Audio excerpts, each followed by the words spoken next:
anything that ends with LE in a single character. There you go. Like, Start with anything. Start with 0 or more characters. LE, end with a single character. Just like Christina said. Thank you, Christina. All right, so that's why I say when you've got those definitions there, you can cut and paste this all you want.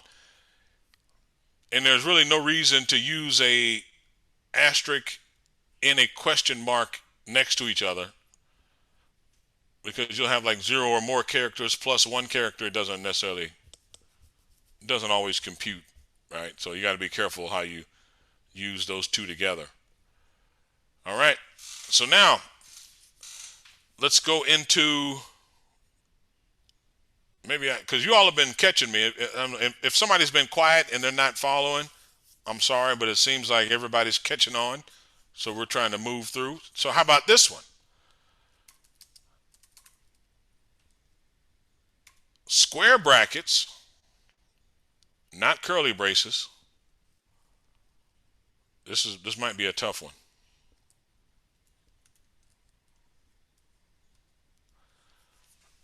Inside of square brackets, not curly braces, I can use one of each character.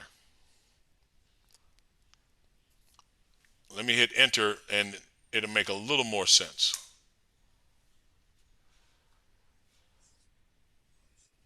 Inside of the square brackets, I can use one of each character. So starts with file, ends with 1. Starts with file, ends with 2. Starts with file, ends with 3. But I don't get 12, I don't get 1, 2, 3, I don't get 13. I can only get one of those individual characters. All right, and then you might think, well, can I do, because we've got 2,000 files, can I get the one that's number 222? Not with the square brackets, because I'm only going to get one of each character, and that's what I have. File, and then a 2. File, and then a 2, same thing. File, and then a 2. I can also do that with,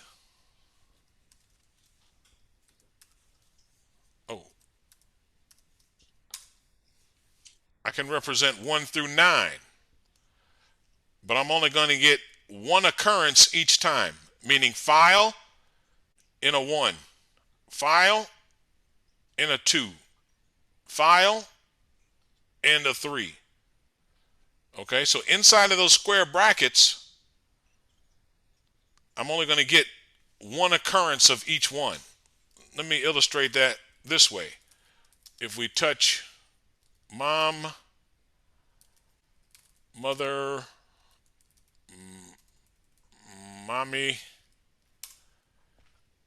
and we do an LL on M,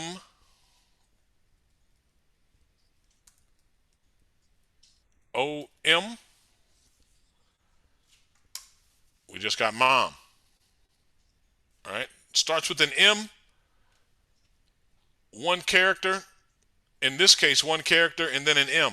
But if I did this with like O, P, O, T, O, P, E, R, B, N,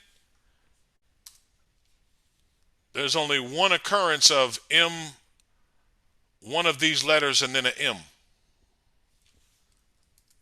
And if I did touch MPM, MBM, and if I run that again, I get an M, one character, M, M, one character, M. So that shows me, have I lost anybody? Are we okay? All right. That's the square brackets there. The square brackets are a little tricky, but it's only you get one occurrence. All right. And then you might think, well, you know, this is great and all, but why do we want to do that? Well, right now we've got 2,000 plus files in here, right? So with a Swift RM-F on file, asterisk, what's going to be gone? Oh, everything that will start with file. Everything is done file. Everything that starts with file and ends with anything. What if I wanted to move everything that starts with GO, has 2 characters, over to TMP? Can I do that? Yes, you can. Yes, I can. I just moved all the objects that start with the GO and then 2 characters over to /TMP. And if we look at /TMP, there goes our GOs with 2 characters. All right, so you'll start to see the asterisks really can save the day when it comes to moving and doing stuff, right? Doing bulk operations. You just have to make sure that you're using your wildcard appropriately, right? Because we did file, we removed everything that started with file and ended with anything. But if I only wanted to get a certain particular files, I would have to use a different combination, right? Like maybe the file with the square brackets, or, you know, mix things up. But that's essentially our main, those are our main wildcards that we can use.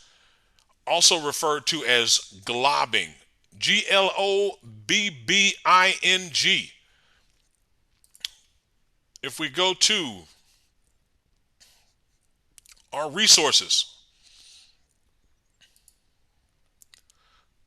we've got an article here on the file system hierarchy. We've got an article here on find. There is another command called locate, but I don't think it comes on CentOS 7 by default. But there's several options. I mean, there's several commands we can use for all the things that we're doing, but we're just covering, you know, like the main ones. But globbing is what we've been doing. All right. So please make sure you go to this article on globbing, and it's going to also talk about the same thing we did and give you some more examples if you want. But right here, asterisk matches any number of characters. The only thing that's missing here is 0. All right. I mean, because you have to be clear that it's 0 or more characters. So you could say any also includes 0, but I like to always point out 0 or more characters. Question mark matches any 1 character, and then the square brackets matches any 1 characters between the brackets, which can include a hyphen separated range of letters. So if you want to get some more review, there is, you know, take you through a scenario of, you know, touch these files here and then run this, see what you get. Pretty much similar to what we just did a second ago. All right. But that's what file globbing is. Globbing. All right. We've got several examples. Basically, another scenario of kind of what we did. All right. And if you continue to read, we'll talk about some redirection coming up. I don't know, is redirection, I think module, it's either the next module or module 4. But file redirection, that's when you really start getting into, you know, like, oh, I know Linux. But anyway, file globbing, if you want to get some more information on wildcards. And then there's another file globbing examples, right? To where you've just got some more information on the asterisk and some examples, the question mark, square brackets, different ranges. This also is going to bring up an idea and a concept of variables, but we'll cover variables at least in module 4. All right, so you'll see some stuff that we have not talked about yet, but that's file globbing. And I think with what we've covered so far, you should be armed with enough to be able to complete the assignment, where we have some questions regarding find, right? Questions about find. We got find. Some questions about the difference between this and that, just some questions in general. Then we've got some assignments dealing with the asterisk. Basically similar to what we just did. All right, let's take, for example, let's look at this one. What wildcard would allow us to, now, when I say find here, I need to change that because this is not like the find command. We're talking about, like, let's say the file globbing. All right. So how can I find everything that ends with .jpeg? What would that look like? Asterisk JPEG. It's just that easy, right? Asterisk .jpeg. Mm-hmm. All right. And how about files that begin with foo? Foo asterisk. Foo asterisk. That's what I'm talking about. Yeah. See, that's why I'm like, we can move through these first ones pretty quick. Now, how about this one? Which of the following files would be in the output of this command? This being the command right here, not these single quotes, right? That's just trying to separate that. But ls space r asterisk s. C. Are we gonna get the A? Nope. No. Are we gonna get B? No. Nope. We're gonna get C? Yes. Yep. Are we gonna get D? No. No. E? Yes. No, E? Yes. Yes. Oh, no. Remember, Linux is case sensitive. Damn. Case sensitive. How about F? No. How about G? Yes. Yes. All right. Case sensitive. And how about, what would this command do? rm asterisk dot C. Remove all Remove files. .c. Yep. Remove everything that starts with anything and ends with .c. But if we had a lot of stuff, we'd be upset because we'd have to hit yes every time. If we had 1,000 objects that ended with .c, we'd be hitting yes all day. So how can we avoid hitting yes every time? What would we need to add? Dash F. And if there were any directories that had a .c, they wouldn't get removed. -R. Yeah, we'd have to add an R in there too. All right. And then this is dealing with the question mark wildcard. Talks about representing a single character. How would you list the following using a question mark wildcard in the ls command? So how would you get things like this? ls what? File question mark. Yep. ls file question mark. Similar to what we did earlier. All right. Not too bad. Mm-mm. And then this one here, if we did ls r question mark, are we going to get A? No. No. How about B? Yes. Yes. Yep. How about C? No. Yes. No. No. All right, because we want R It's two characters. in 2 characters. Right here, we've got R in 3 characters. Mm-hmm. Or no, we got R in 4 characters right 4 there. characters. Do we get D? Yes. Yes. Yep. E? No. No. F? Yes. Yeah. Yes. Yes. Yep.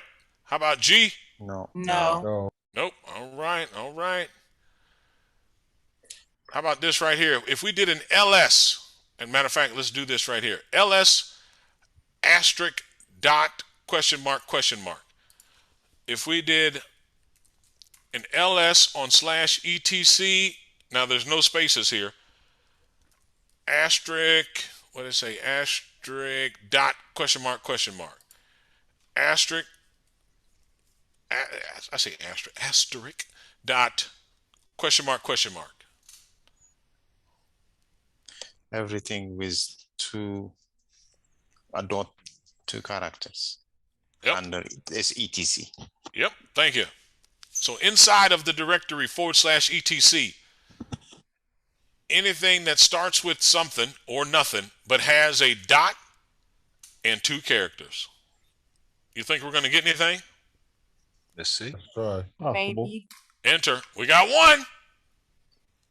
We got Database. etc aliases.db. Nope, I don't know what that's for. We could look at it, but not important. We're just learning wildcards right now. Mm-hmm. All right. And so then we've got a scenario here. All right. We pretty much like done the whole assignment, right? What would we get here? Well, let's go ahead and do this one. Would we get something like this? No. No. How about something like this? Yes. Yes. Yes. Yep, because we got a dot and 2 characters. How about something here? No. No. How about here? Yes. Yes. Yep, because that's just a character. Mm-hmm. Question mark represents a single character. Like I think it was like Damon said, anything on the keyboard. Yeah. It's best Question said. marks on the keyboard. Right? That's a character. Best How about said. this one here? Yes. Yes. Yes. Yep. How about this No. right here? No. No. All right, because we only got one 3 character characters. after that dot right there. All right, here we go with the square brackets. Now, to prepare for this exercise, you can run these commands. So you can see that to do this, you would have to first touch a bunch of files with these brace expansion. We know brace expansion now. Mm-hmm. We're like brace expansion masters. All right, so it's like you kind of set up your environment and then you can, run these here, right? How would you list the files? How would you list only these 2 files? How would you list these files? And that's the whole assignment. So we basically did the assignment, but please go back through and do that assignment. I'm going to open up module 3 for the weekend. This is going to be introducing user management. We can start actually creating some users. We'll talk about sudo. Let me see if I need, no, I'm not going to release the assignment yet. We got resources spelled resources. Hold on, let's change that to resources, not resources. Not resources. Resources, that's like too many. We don't need that many. We just need resources. And let's activate that. And we're not going to activate the quiz just yet. All right, so module 3 is available. Please go through module 2, obviously. Go through the assignment. Go through that globbing resource. Get some practice on the command line. If you're feeling good, let's go ahead and move to user management. And we can start creating some users and doing some user stuff. Hand up, Christina. Yeah, we didn't discuss the interview questions in module 1. Are those just for our benefit as we're building on these and preparing for that ultimately? Yes, because those are really I activated the first one and I didn't want to just take it away after like everybody saw it. We use those more with the actual Red Hat course because we're not going to spend too much time on that.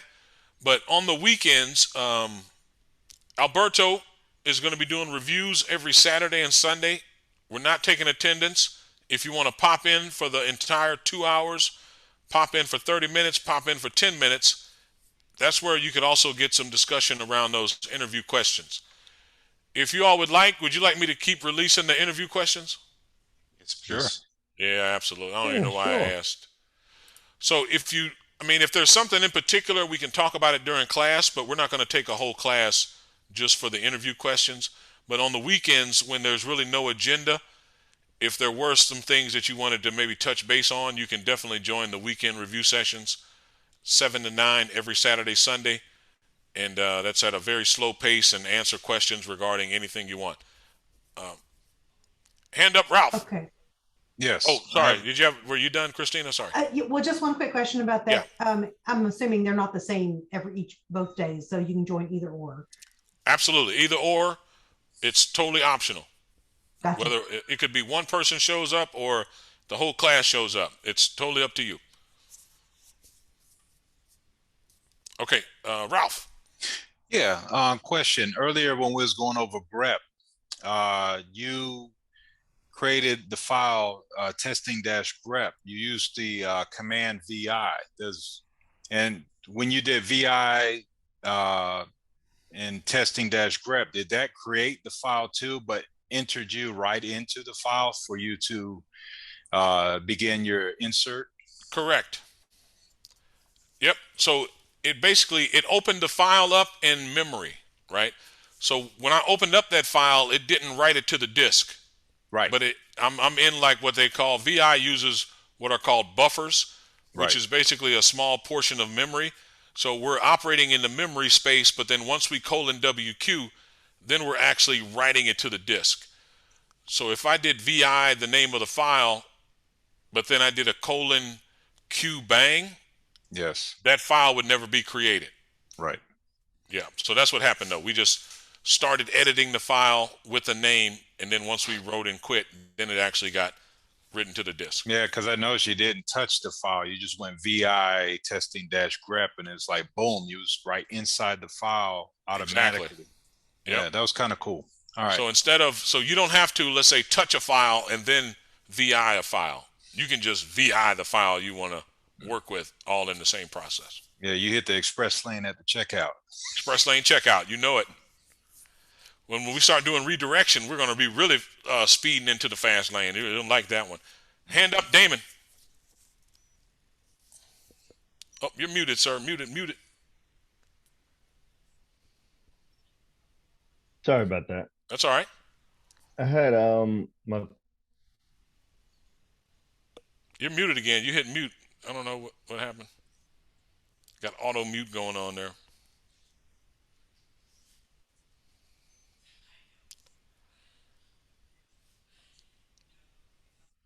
Take your time, Damon. Take your time. All right, y'all. It's 9:02. There's a couple questions. We'll answer those questions. No hurry. If anybody needs to go, thank y'all. Otherwise, if you want to hang out for a couple more minutes, Damon, go ahead. All right. What it is far as the studying portion of it, you said before that is like you do the module 1, 2, 3 over again repeatedly. But do you watch the videos or do you just do the assignments or you do both? I would say both, but I don't know what everybody else does. It's totally up to you, right? I mean, because it's like I put it this way, right? Let's say you watch a video on the question mark being in a single character, right? Once you get it, you got it. You know what I mean?